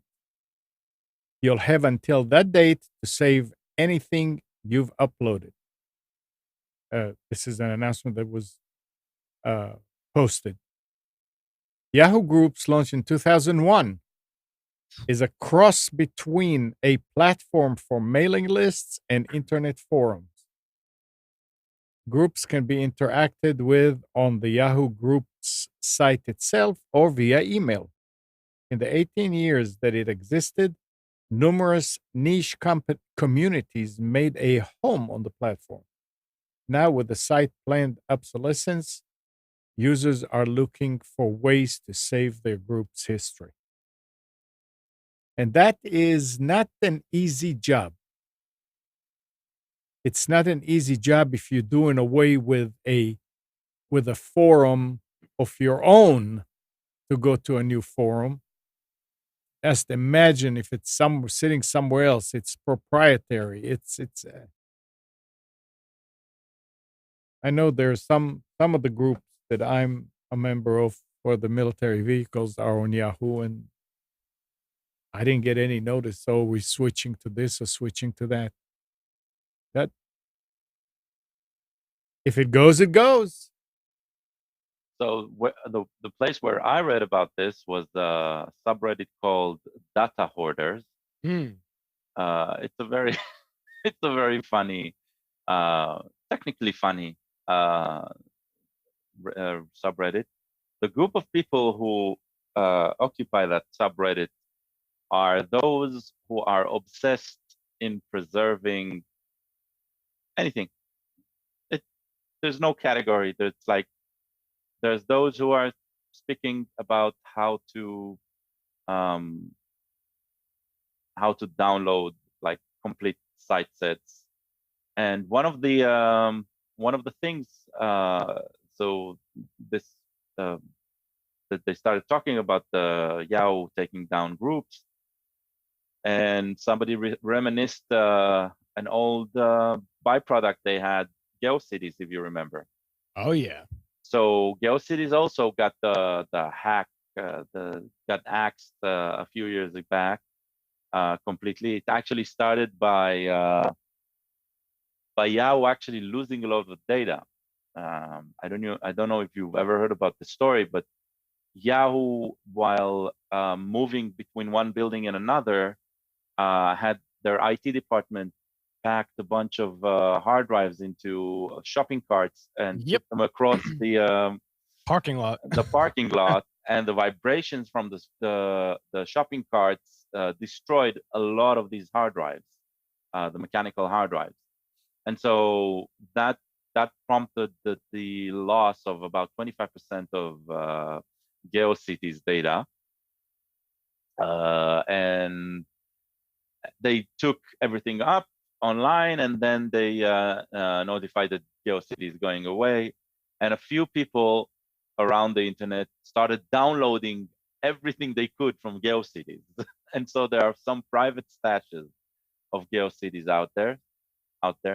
So if you're looking for that, go to the Data Hoarders Reddit. You can find there people posting links to that. If you have an old GeoCities site, you really want it restored. So I'm guessing something like this will happen also with the Yahoo groups. They've already discussed how to robotically crawl everything and collect everything. So it was an interesting discussion to follow.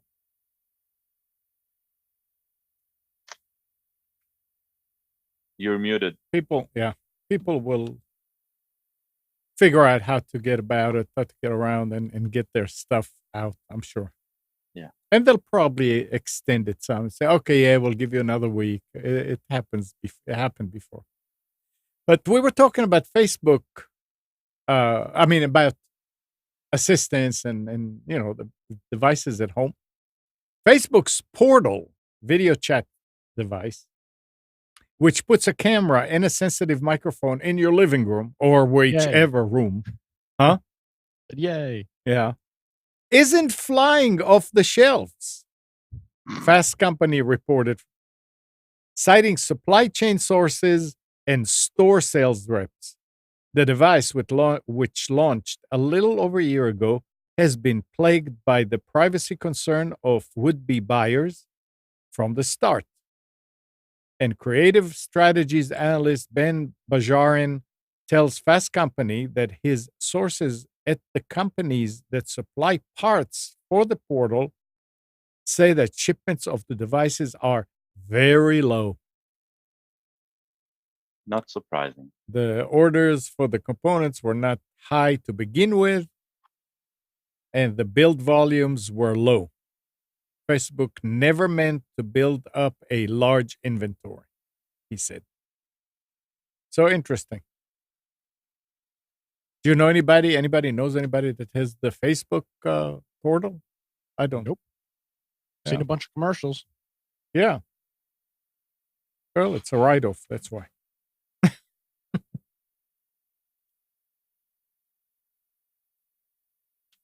What else we have here?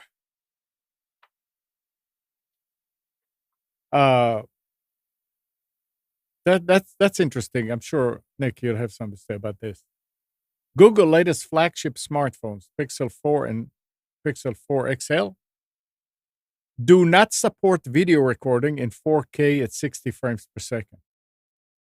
Is that important? I mean, there's got to be more context to that story. This has disappointed and puzzled many fans, especially since other smartphones that are powered by Qualcomm Snapdragon 855 do offer this video recording functionality. So yeah, there's your context. So the same spec phones Yeah. with the same processor that do that, Google's doesn't. So they're that's a problem. But I mean, is 4K really important for a phone to record? Absolutely. You're spending thousands Okay. of dollars on these things. All Yeah, right. absolutely. Today, yeah. If Folks- others supply it, then it's important. Come on. Folks over at The Verge asked The Bastion Rick. of Truth. What? So the Bastion of Truth, Yeah. The Verge. Asked Rick Osterloh, the hardware chief at Google, where the bottleneck lied. I don't know, he responded. Right. So yeah, Pixel 4 and 4 XL. Now here's an interesting story. I think it's all just a story. Oregon Senator Ron Wyden has unveiled updated privacy legislation he says will finally bring accountability to corporations that play fast and loose with your private data. Dubbed the Mind Your Own Business Act, the bill promises consumers the ability to opt out of data collection and sale with a single click. It also demands that corporations be transparent as to how consumer data is collected, used, and who it's sold to, while imposing harsh fines and prison sentences upon corporations and executives that misuse consumer data and lie about it. The rest of the article was talking about that they are going to fine the company something like 10% of what the company pays the CEO. This is kind of interesting. A lot of people tried to do this before to protect us, so to speak, from protect our privacy. It never works out. There's always a new company that comes up. And again, this is for companies that are operating in the States, because this will not have any power over companies that are operating overseas. And people need to remember that anything that our Congress is coming up with, rules and stuff, just it only has power over what's happening here. So we'll see how that works. And Gal, for you, and for me and others, Firefox is the only browser that received top marks in a recent audit carried out by Germany's cybersecurity agency, the German Federal Office of Information Security, or Bundesamt, in their whatever, BSI. The BSI tested Mozilla Firefox 68 ESR, Google Chrome 76, Microsoft Internet Explorer 11, and Microsoft Edge 44. The tests did not include other browsers like Safari, Brave, Opera, or Vivaldi. The audit was carried out using rules detailed in a guideline for modern secure browsers that the BSI published last month. The BSI normally uses this guide to advise government agencies and companies from the private sector on what browsers are safe to use.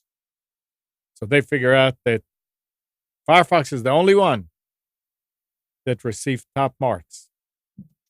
Thank you, Gal. Yeah, but they also didn't test a bunch of other competitive Yeah, browsers. They did. You're right. I don't know why. I wonder why they did. I mean, Opera, Vivaldi, those are all Brave. Those are all pretty hot browsers right now. Yeah. It's odd. Yeah. And they may be fine. Well, Opera and Vivaldi, I think the main problem in that aspect is they're not enterprise friendly. So enterprises cannot create policies to control them. Firefox wasn't that way for a long time, but it is now. And their market share is like less than 1%. It's really, really low. So probably that's the reason why. It's still a government organization that does the testing, right? Yeah. But I can tell you, enterprises don't like Firefox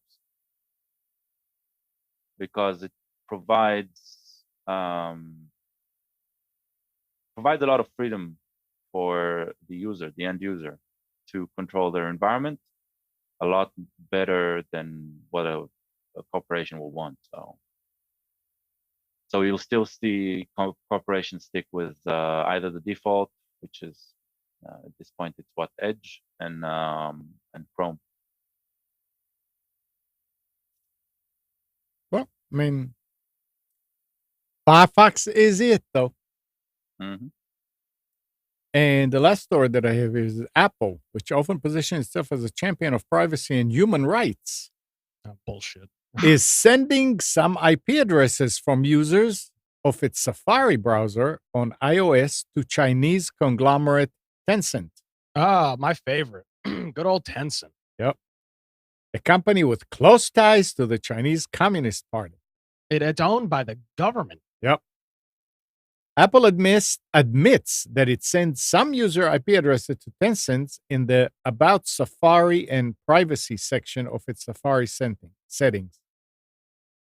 The fraudulent website warning settings is toggled on by default, which means that unless iPhone or iPad users dive 2 levels deep into their settings and toggle it off, their IP addresses may be logged by Tencent or Google when they use Safari browser. However, doing this makes browsing sessions less secure and leaves users vulnerable to accessing fraudulent websites.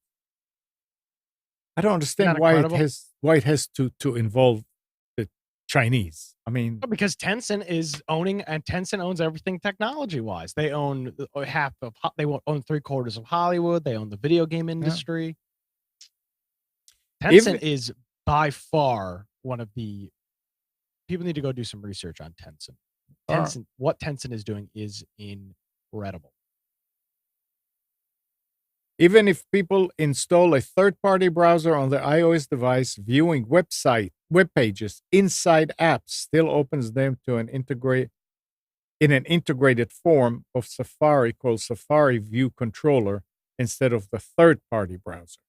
So if you put another browser, you're still kind of going through Safari. Yeah.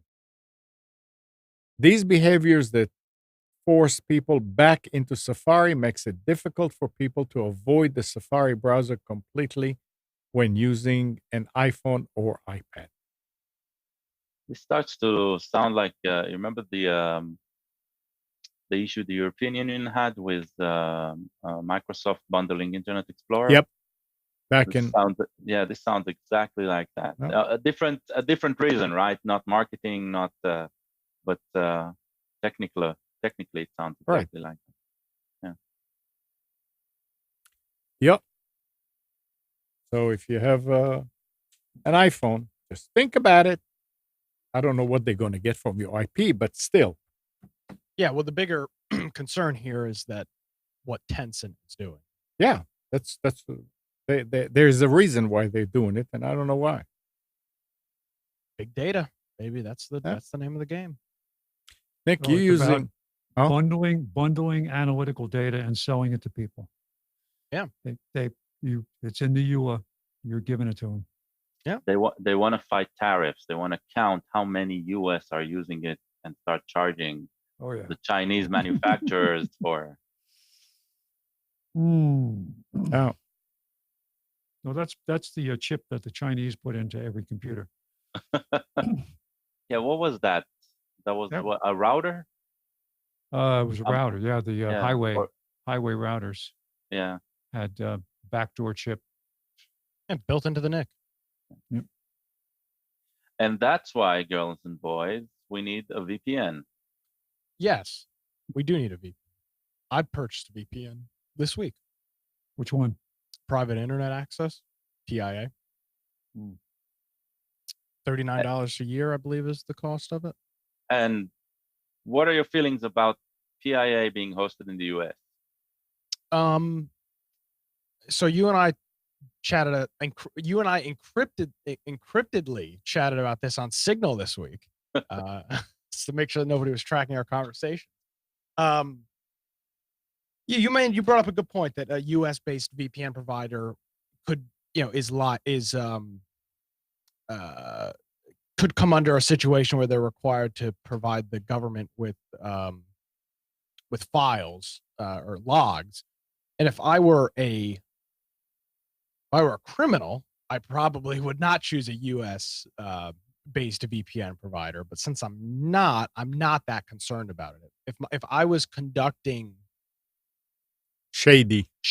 yeah, if I was conducting there's different levels of illegality. Let's be clear about that. There's streaming content online illegally, which is one phrase, As a consumer of the stream, you're talking. Exactly, yes. There's that. Then there goes into people hosting the content online illegally. That's another a group. Then you get into some of these other things where you're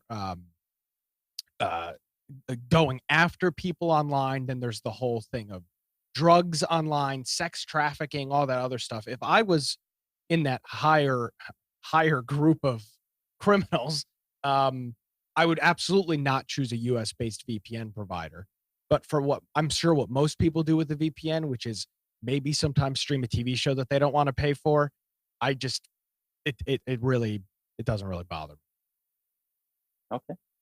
So, and according to that, there was a site that Gal sent me a link to that does a VPN rating system. And according to that site, they don't keep any logs. I don't know how that works. They say they don't. That's a big selling point of them. But they say they don't keep any logs. So I'm not sure how that works. But again, that's all, that's again, what are you doing? How illegal is it? And are you willing to take the risk of running into a problem? Did you ever find out what was the problem that wouldn't allow you to load it? Remember, you were having a problem, couldn't find something. We were talking, and you got pissed at it because it's Yeah, something, I was trying to deal with some bullshit with the Raspberry Pi, and it That was the couldn't problem. find. Did you solve it? Yeah, of course. Okay. After I broke my keyboard and The reason they so- say they don't keep any Sorry. logs is because they renamed the file. It's not called .log anymore. It's called .info. We don't keep any logs. Okay, No, that for the government. that's it. It could be as simple as that, and they wouldn't be lying. What's the name? Sent to Tencent?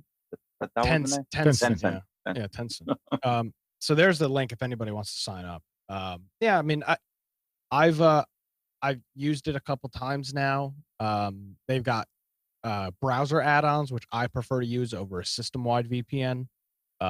And it works pretty well. Let's see, let's do a test real quick. I've got it on my phone. Let's see what kind of speeds I can get through a VPN. Okay, we're gonna turn it on. Yes, So I need to turn it on my home VPN because mine is just working again now. So we are in New York City, according to this, and let's do a speed test and see what's going on. Yeah, I am in. Let's see, where am I here? Just while you're testing that, speaking about VPNs and speaking about Firefox and privacy and Firefox being such a highly regarded privacy advocate. There is one pair of technology that makes you even more secure and more private in the eyes of anybody who's trying to sniff you, and is free, and that is the Tor network. Tor is a very interesting concept. Their logo is it used to be an onion. Now it's more like a circle with like a cut onion, but very, very symmetric. The whole idea of the Tor network is providing a VPN through multiple nodes. And so if you remember old hacking movies from the 90s and early 2000s, you would see a global map with multiple hops, and the techie will explain that you're connecting through Singapore and then through England and then through Russia and then through something, and so the good old relay system. Yeah. So Tor is practically that envisioned by engineers, and what they have, Tor can be a chore to set up. So what they did is they came out with what they call the Tor browser, which you can install. I believe you can install it on Android, and you can install it on PC. I don't know about iOS. I'm guessing they have a solution there as well. And what they did is they packed Firefox along with a bunch of plugins and add-ons that they created, and they created their own fork of Firefox, which automatically, when started, hooks up to the Tor network, and you're browsing through the Tor network. The benefits are you are never at the endpoint, you are never accessing the web from your location. You're always accessing through a different location, and across time, it hops and changes your location. So you're never stationary for a very long time. So if you want to keep yourself private, for whatever reason, you don't like the idea that somebody can track you, you don't like the fact that sites are constantly monitoring where you're browsing from, then Tor is a very cheap, very easy solution. Tor is resource intensive because it does some smart things and all that hopping around. Tor can also be, by your choice, you need to activate that in order to do that. You can become a node for Tor itself while it's active. So that means you're putting your IP at risk if you're doing that. So understand what you're doing if you want to do it. But it's a very interesting piece of technology. And I can say, for the first time, I've installed it about 3 weeks, a month ago on my PC, and made it my go-to browser for anything that isn't specific. So if I'm hooking up to my Gmail account, I'm hooking up from my regular Firefox.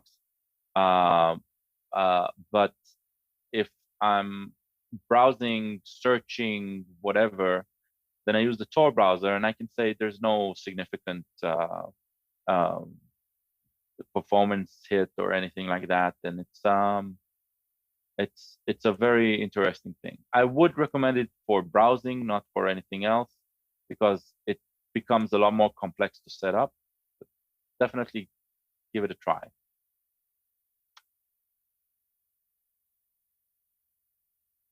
That's my spiel about Tor. All right.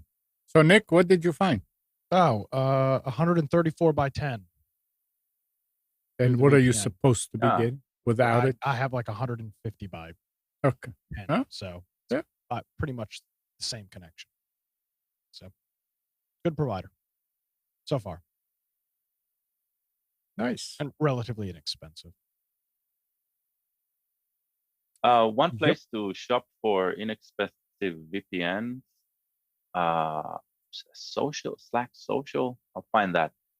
There's a site that gets like coupons type of, but really focuses on tech stuff. And I remember they used to have either lifetime subscriptions for different VPNs or very cheap subscriptions, yearly subscriptions for the likes of PIA and stuff. It's always rotating. I'll find that in a moment.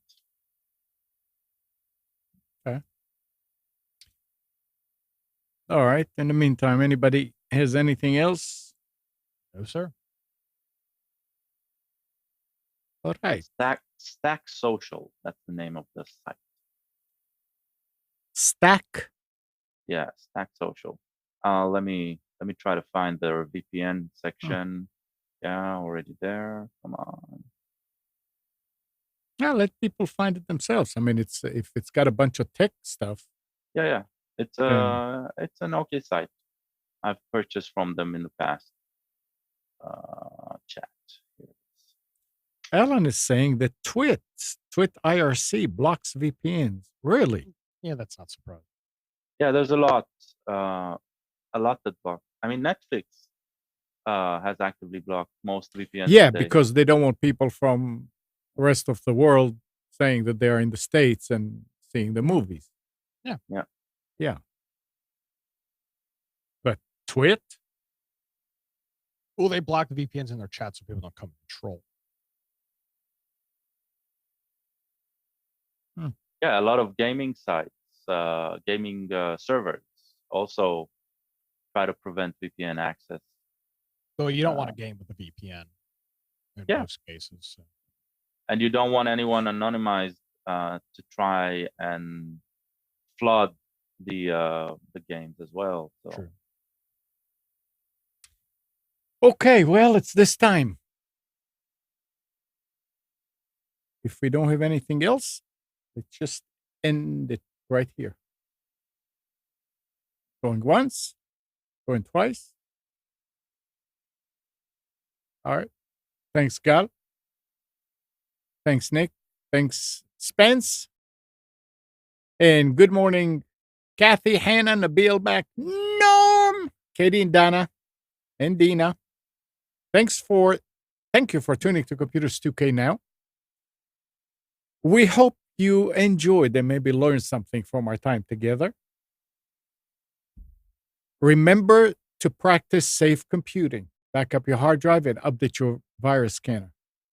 We'll be back here next Sunday at 9, but you can always reach us at computers2know.com. See you next week, everybody.